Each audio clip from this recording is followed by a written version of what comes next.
સમજો દોસ્તો, વારી મારી સોગન કોમેડીની વાતાવરણ કોમેડીની એટલે મારા ગોમના પછા કાકા યાદ આવે. મારી માની સોગન એક નંબર કોમેડી મોણ.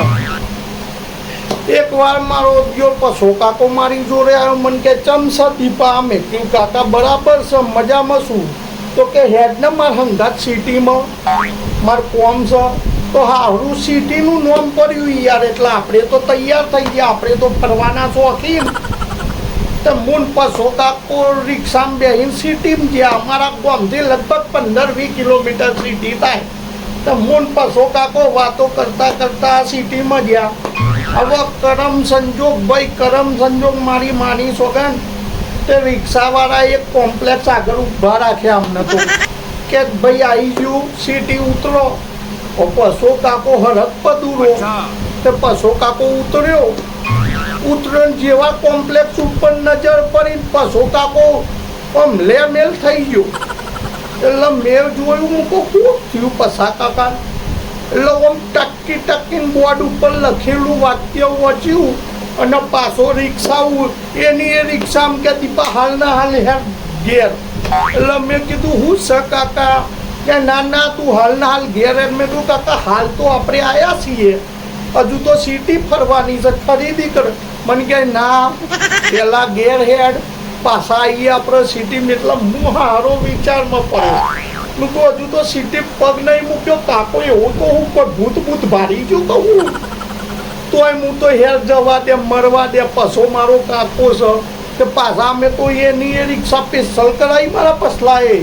સ્પેશલ કરીને પાછા ગોમમાં જ્યાં એની ડોસી એટલે કે મારી કાકી ડોસીને ગયાલી ડોસી ચોસ અલી ડોસી ચોસ હેડ સિટીમાં જવાનું છે. તે ડોસીએ તૈયાર થઈ જાય ભાઈ, હાડી બાડી પહેરીને પીન બીન ભરાઈને આમ પોકેટ ભરાઈને ડોસીએ રિક્ષામાં ચડી જાય.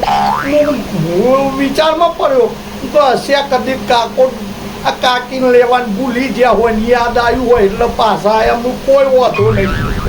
મારો દિયોર કાકો તો દુકાનમાં જઈને ઊભો થઈ ગયો ન કે લ્યો આ અને મને નવી આલો.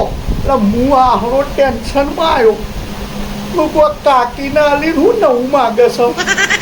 એટલે પાછો વેપારી બોલ્યો કે કાકા હું તમે લઈને આવ્યા છો તે આલો છો નવું માગો છો. એટલે કે બાર બોર્ડે તમારું છે.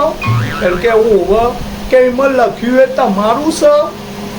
દુકાનદાર કે ઓવર તો કે તમે બાર નહીં લખ્યું કે જૂની વસ્તુ લાવો અમને આલો નવું વસ્તુ લઈ દો.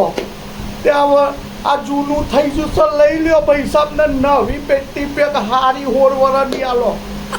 મારી માની સોગર હું આલે. અલ્યા પેલો વેપારી તો માથું ખણતો રહી ગયો, હું ભોડા ભટકાવતો રહી ગયો. પણ મારી માની સોગન પસા કાકા મારી કાકી કોઈ પેલાએ તો જૂનું નવું ના કર્યું પણ કાકીએ નવું કર્યું. મારતો ગોમરે લઈ ગયો. ગોમરેથી 108 બોલાવી પાછા સિટીમાં દવાખાનામાં લઈ ગયા. એટલે મારો દિયો હવે ખબર પડી કે પેલા બોર્ડ ઉપર લખ્યું હતું વેપારીએ કે જૂની વસ્તુ આપી દો નવી વસ્તુ લઈ દો.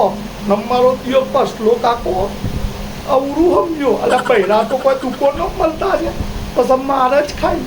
હવે ટિફિન લઈને જવાનું છે પાછું સિટીમાં.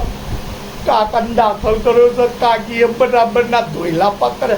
અલ્યા તમે ખબર કાઢવા આવજો હો સિટીમાં. સિટીના યાદ રાખજો સિટી. અમાર પશો કાકો